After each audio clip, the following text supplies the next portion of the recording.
per l'omicidio a Treviso del 22enne Francesco Favaretto. Entrambi hanno risposto alle domande del magistrato, confermata la detenzione in carcere. Ancora un episodio di violenza a Mestre. Alle 4 del mattino un uomo è stato accoltellato in stazione, per salvarsi si è rifugiato in un hotel e caccia gli aggressori. Ennesimo incidente mortale sulle strade della Marca ieri sera, poco prima di mezzanotte, lungo la Ponte Bana a Spresiano. A perdere la vita un 44enne di Resa della Battaglia. Doppio assalto ai bancomat nella notte nella provincia di Padova. A Voi i banditi non riescono ad entrare nella banca. Il colpo è andato a segno a Campodoro. Indagini dei carabinieri. Da ieri sciopero e presidio in zona industriale a Padova dei lavoratori della LGT Italia, che a gennaio verranno licenziati. Per il 27 dicembre è previsto un nuovo tavolo in regione. Cortina Express, il Cenepanettone ambientato a Cortina, gaffa del TG1, girato tra le montagne del Trentino e il Veneto si arrabbia. Il presidente della provincia di Belluno, rispetto per l'identità dei luoghi. Domani mattina, a partire dalle 10, Antenna 3 trasmetterà in diretta la Santa Messa del giorno di Natale dalla Basilica di San Marco a Venezia, presieduta da Monsignor Francesco Moraglia.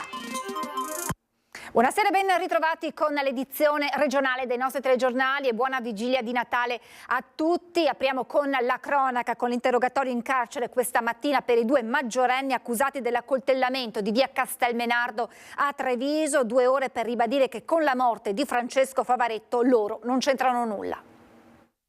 Il ragazzo ha parlato, ha comunque reso la sua versione dei fatti, si sente estraneo alle circostanze perché anche dai video risulta che lui si è allontanato dopo un primo approccio che c'era stato. A parlare la legale di Angelo Ozuna, il 18enne di Treviso accusato con Toluwaloyu Ade Meklinsfual di 19 anni, studente del Giorgi residente a Ponte di Piave, e un 15enne trevigiano dell'omicidio di Francesco Favaretto, 22 anni, aggredito con coltelli e bottiglie rotte la sera del 12 dicembre in via Castelmenardo, pieno centro di Treviso. Oggi l'interrogatorio di garanzia davanti al giudice per le indagini preliminari, Carlo Colombo, iniziato alle 9:30 e durato per oltre 2 ore, dove separatamente i due maggiorenni hanno raccontato la loro verità. Che per Ozuna, operaio edile, è la completa estraneità sia sui fatti che per il mondo della droga, dove sarebbe maturato il regolamento di conti. La sua versione è proprio, lui nega l'accoltellamento, ma proprio anche lui quando se n'è andato via, ma risulta dai video, il ragazzo Favaretto era in piedi, parlava con le ragazze e poi non sa perché poi lui è fuggito. Lo hanno trovato che era a Cremona, che stava facendo dei lavori con delle impalcature, quindi lo ha proprio riferito. Io dovevo essere pulito, perciò non ero interessato. Ozuna davanti al giudice ha spiegato così la sua presenza sul luogo dell'accoltellamento. Come mai si è trovato là? Ci sono degli amici, erano un gruppo di amici, ma non c'erano una riunione. Ma non conosce l'altro ragazzo che adesso è qui dentro? No, si conoscono perché erano lì tutti assieme. E anche il minorenne? Credo di sì. Anche la presenza di un coltello viene smentita dal giovane operaio italiano di seconda generazione. Lui nega il coltello, c'erano le bottiglie, è scioccato, è sconvolto il ragazzo, proprio la vede una cosa più grande di lui. Per loro il carcere è già stato convalidato, ma dopo questi interrogatori i difensori puntano a provvedimenti più lievi. La convalida dell'arresto c'è già stata, qui abbiamo fatto l'interrogatorio di garanzia e ora valuteremo un riesame ove non ci dovesse essere una modifica della misura che comunque è stata richiesta, quantomeno gli arresti domiciliari. Intanto non risponde nessuno in casa di Francesco Favaretto in questa palazzina di via Toscana Monigo. Mamma Monica è stata accolta da alcuni parenti e oggi con questo messaggio ha chiesto di ricordarlo nella sua parte migliore, con immagini e preghiere. Ora si sta preparando per il funerale del giovane che si terrà molto probabilmente dopo Natale e prima di Capodanno, sicuramente dopo che il medico legale nominato dalla procura avrà compiuto tutti gli esami del caso. E nuovo accoltellamento in stazione a Mestre, si tratta del secondo episodio nell'arco di pochi giorni, gravissimo l'aggredito a cui è stata quasi recisa una mano dal braccio.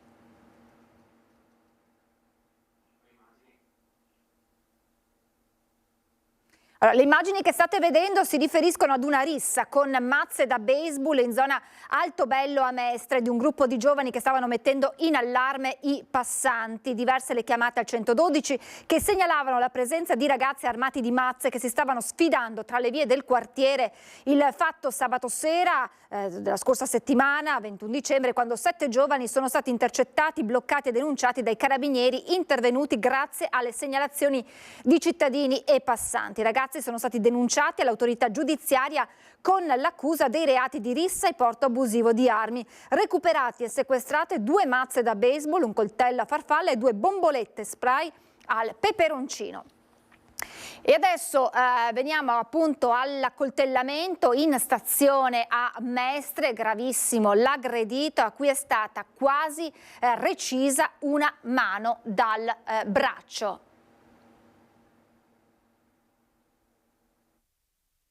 Una frenata e un colpo, basta. Racconta così quei drammatici istanti questo signore che abita a pochi passi dal luogo dell'ennesima tragedia della strada, ai confini tra i comuni di Spresiano e Nervesa della Battaglia. La luce del giorno mostra sull'asfalto i segni di quanto accaduto. Sul ciglio della strada frammenti di vetri e carrozzerie. Il dramma intorno alle 23:30, quando una Golf condotta da un 55enne di Carbonera che viaggia in direzione Conegliano e una Fiat Punto proveniente dal senso opposto con a bordo un 44enne residente a Nervesa si scontrano frontalmente.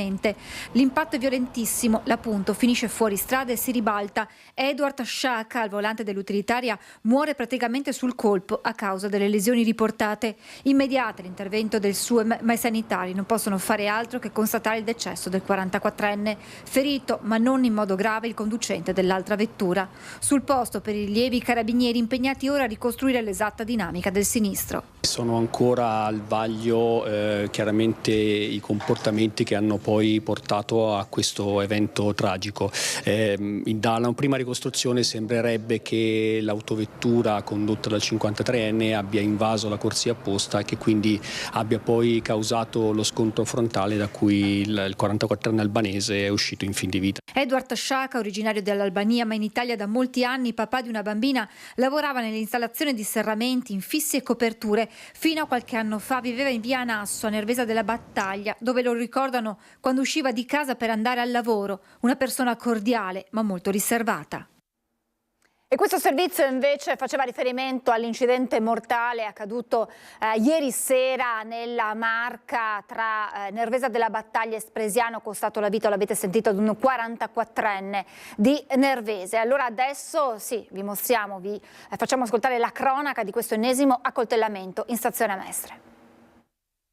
Ancora un accoltellamento in stazione a Mestre tra nordafricani, il fatto alle 4 del mattino della giornata odierna. Ad avere la peggio un tunisino ricoverato in condizioni gravissime all'Angelo per le profonde ferite da taglio riportate alla schiena e al volto e a una mano quasi recisa dal braccio. Tanta inaudita ferocia ancora da chiarire nelle sue dinamiche con il movente ancora sconosciuto. La violenza è scaturita dopo un acceso alterco tra l'aggressore e la sua vittima, con il primo che in compagnia di altri 5 connazionali poco prima aveva tentato di rapinare un cittadino bengalese del suo monopattino elettrico lungo il sottopasso di Vedante. L'accoltellato è riuscito a scampare a morte certa soltanto dopo aver trovato riparo presso uno degli alberghi vicini alla stazione in via Camarcello. I carabinieri hanno preso l'aggressore, ora è stato di fermo, mentre non vi è ancora alcuna traccia degli altri del branco. Il pluriaccoltellato avrebbe violato un divieto di rientro in Italia dopo essere stato in precedenza espulso. Un agente della polizia penitenziaria di Padova è stato aggredito ieri da un detenuto. È accaduto al Due Palazzi. A renderlo noto il SAP, il sindacato autonomo della polizia penitenziaria. L'agente è finito in ospedale per un pugno che gli è stato sferrato all'improvviso da un detenuto. Il SAP denuncia come nel periodo di Natale aumentino le denunce, rendendo difficile la situazione in carcere.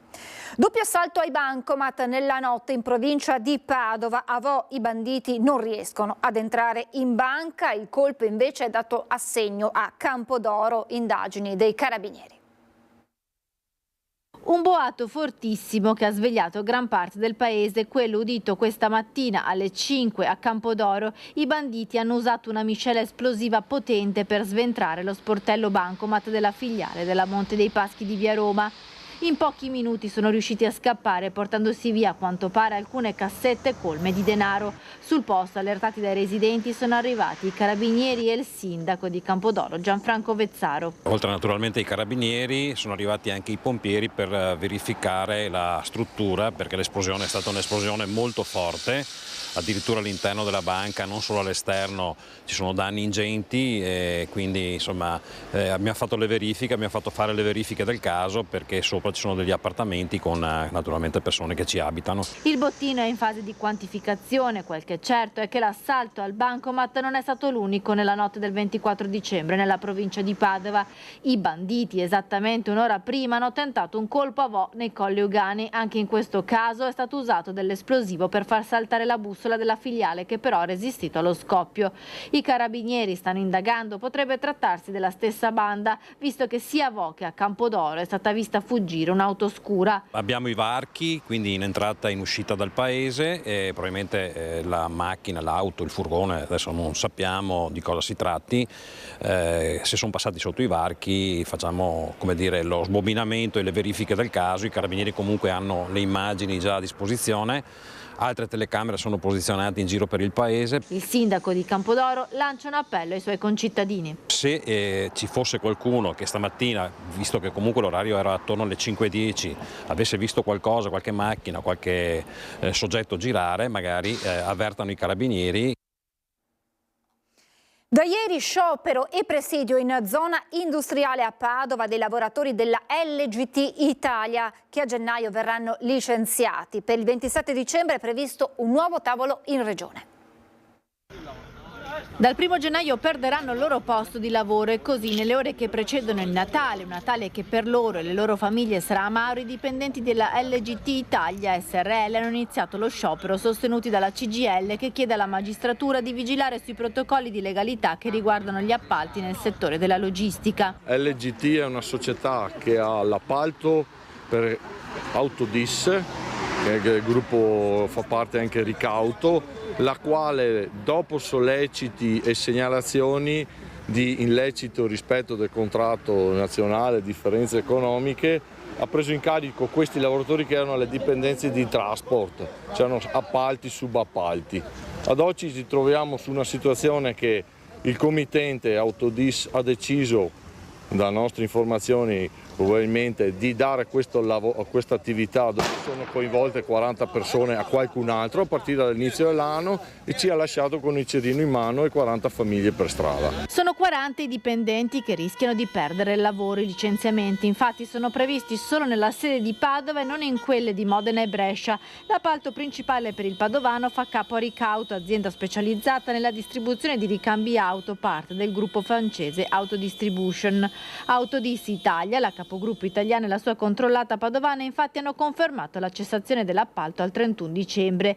Ieri c'è stato un incontro urgente in regione con l'assessora Valeria Mantovan. Sono stati fatti parecchi tavoli presso l'unità di crisi Regione Veneto, dove ovviamente si è portati al confronto per trovare una soluzione e si sono presi degli impegni, c'è anche un accordo sottoscritto tra le parti di un rispetto di dignità nei confronti di questo, ma probabilmente questa cosa non viene rispettata perché non c'è un fine economico di interesse del committente e delle società in appalto ovviamente. Il 27 dicembre è previsto un nuovo incontro tra le parti. Nel frattempo l'assessora Mantovan rivolge nuovamente un richiamo alle responsabilità al gruppo francese Autodistribution, ad Autodis Italia, a Ricauto e a LGT Italia. Ieri sera ospite a Focus su Rete Veneta del nostro direttore Luigi Baccialli, l'assessore regionale Roberto Marcato non ha risparmiato critiche alla decisione del governo di prevedere nuovi trasferimenti di migranti a gennaio negli hub in Albania. Io non sono proprio un fan di questa soluzione, nel senso che se servisse per portare gli albanesi che abbiamo pairezze da notte che va a rubare nei casi, portiamo avrebbe un senso. Francamente così anche la deterrenza, sì, bisogna capire chi sono questi che partono, cioè è gente che ha visto la guerra, la fame, ha visto la famiglia trucidata, figuriamoci se questi qua si fa fermare perché tu dici che te metti un hub in riva al mare in Albania, cioè è evidente che qui il tema vero è che noi abbiamo due grosse criticità. La prima è sentire la Schlein che dice che l'Europa non c'è, quando lo dicevamo noi sembrava una bestemmia in chiesa. L'Europa è inesistente, è un fallimento politico assoluto e tu gestisci il tema dell'immigrazione solo se lo gestisci con l'Europa. L'assessore leghista Roberto Marcato non usa giri di parole per esprimere le sue critiche alla scelta del governo che ha annunciato che a gennaio intende riprendere il progetto dei trasferimenti e trattenimenti dei richiedenti asilo nelle strutture albanesi. Dopo il vertice a Palazzo Chigi di ieri tra Giorgia Meloni e i suoi fedelissimi, la Premier esclude il ritorno di Matteo Salvini all'interno, nonostante la chiusura positiva per il leader della Lega del processo Open Arms. Se i centri albanesi rischiano di essere un tema divisivo nel centrodestra, il tema della riforma della giustizia ricompatta lo schieramento. Noi abbiamo un sacco di leggi, ma qua servirebbe una riforma complessiva del sistema della giustizia, altrimenti tutto diventa inutile, le leggi non sono efficaci, la norma penale non ha efficacia, perché serve una riforma della giustizia, ma questo paese qua è irriformabile. Senza una riforma vera della giustizia e senza l'Europa l'immigrazione non la gestisce e sarà sempre peggio. Voltiamo pagina. Cortina Express, il cinepanettone ambientato ancora una volta a Cortina, ma arriva la gaffe del TG1 che dice girato tra le montagne del Trentino, e il Veneto si arrabbia. Non ha reso un bel servizio il TG1 alla provincia di Belluno, al Veneto, in particolare a Cortina d'Ampezzo, dove si sono girate le riprese del cinepanettone in uscita in questi giorni Cortina Express con Christian De Sica e Isabella Ferrari. In un servizio realizzato per presentare la commedia è arrivato puntuale lo Svarioni di geografia che ha collocato gli scenari delle Dolomiti bellunesi tra le suggestive montagne del Trentino. Fosse la prima volta sarebbero già stati perdonati, ma purtroppo questo è l'ennesimo scivolone che avviene purtroppo in tantissime occasioni. Le occasioni sì, anche in questo contesto di un film di portata nazionale, e questo fa male. L'ha detto bene a Focus il presidente della provincia di Belluno Roberto Padrina, il nostro direttore Luigi Bacialli. Gli scivoloni della stampa, scritta e parlata da anni, perseguitano la montagna bellunese collocata a sentimento di qua e di là dei suoi confini naturali. Non si tratta di farne un caso nazionale, ma dobbiamo cominciare a mettere un freno, ha detto il presidente Padrina, che a caldo ha rilevato la necessità che alla montagna bellunese sia garantito il rispetto per la dignità e l'identità dei luoghi e dei territori. Noi non vogliamo neanche essere in competizione con il Trentino Alto Adige, le Dolomiti sono di tutti, però almeno dire come stanno le cose, dire la verità. Cortina è in Veneto, è in provincia di Belluno, questo mi pare il minimo che si debba fare, ed è gravissimo che una televisione di Stato non riesca ad avere queste informazioni e soprattutto a darle. 6 settimane di riprese tra Cortina e Roma, location fra le più esclusive della Perla delle Dolomiti, che ancora una volta diventa set ideale per un film grazie a una produzione che fa da volano per l'economia locale e il turismo. Una bellissima occasione per la montagna bellunese grazie alla produzione, al contributo della Regione del Veneto e il sostegno di Veneto Film Commission. Saremo con voi anche domani mattina, giorno di Natale, sempre in diretta su Antenna 3 a partire dalle 10 per trasmettervi dalla Basilica Cattedrale di San Marco a Venezia il solenne pontificale presieduto dal Patriarca di Venezia, Monsignor Francesco Moraglia, nel grande pontificato del mattino. Venezia è una città universale che accoglie ospiti e fedeli da ogni parte del mondo, per questo alcune letture e preghiere dei fedeli verranno proclamate non solo in italiano ma anche in altre lingue. Dunque l'appuntamento è per domani mattina, giorno di Natale, a partire dalle 10 in diretta su Antenna 3 per la Santa Messa dalla Basilica di San Marco a Venezia. Natale e anche presepi, allora vi ricordo la nostra rubrica Il tuo presepe, potete inviarci le immagini con video di almeno 20 secondi con il cellulare in orizzontale via WhatsApp al 351 1755 340, le vostre creazioni, magari anche una breve descrizione, naturalmente il vostro nome e cognome e il comune dal quale ci inviate i vostri presepi. Ed è davvero tutto per questa sera. Io vi ringrazio per essere stati con noi e vi auguro ancora una buona vigilia di Natale. Arrivederci.